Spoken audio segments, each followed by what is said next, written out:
लता अगे लता हा? फुकणी दे की जरा. अगं फुकणी नाही माझ्याकडं. आणि मग चूल कशी पेटवतेस? सिलेंडर आहे ना. आणि तो परवडतोय बाय तुला? अगं 3-3 गॅस सिलेंडर मोफत मिळणारी योजना आहे की. असं वय. अगं पण आता ही सरकार बदललं आणि ही योजना बंद पडली तर? म्हणून तर मी भाजप महायुतीलाच मत देणार. भाजप महायुती आहे तर 3 मोफत गॅस सिलेंडर मिळणारी योजना आहे.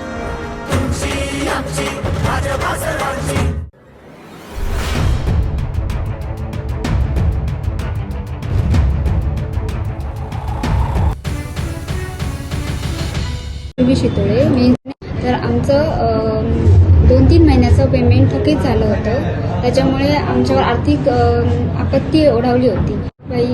आदरणीय दीपकबाईंशी भेट केली आणि त्यांच्याशी विषय मांडला. आमच्या युवा कर्मचाऱ्यांचा सगळ्यांचा त्यांना आमच्याकडनं पाठिंबा आहे आणि त्यांनी आपल्या शब्दाचं पालन केलंय.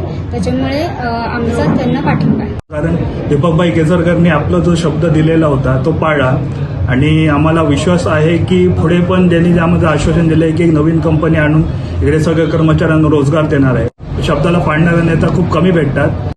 असं एक ठाम निष्ठावान आणि चांगला नेता माणसं युवांना प्रोत्साहित आणि सहकार्य करणारे नेते खूप कमी असतात आणि त्यांना आम्ही आमचं पूर्ण युवा वर्गाचा आणि पूर्ण त्यांना पाठिंबा जाहीर करतो आणि माझे शब्द संपवतो. आमचे दिवसभरातले सर्व अपडेट्स, ताज्या घडामोडी आणि थेट लाईव्ह पाहण्यासाठी सबस्क्राईब